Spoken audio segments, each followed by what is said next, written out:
নমস্কার। এখন আমি গীতা পাঠ করছি। রাধে রাধে। জীর্ণবাস লোকে যথা করে পরিহার,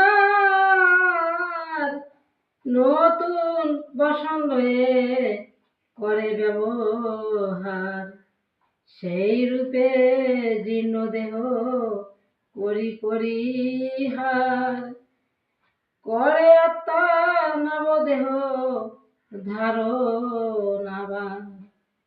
ইহাকে বধিতে কবু অস্ত্র নাহি পারে,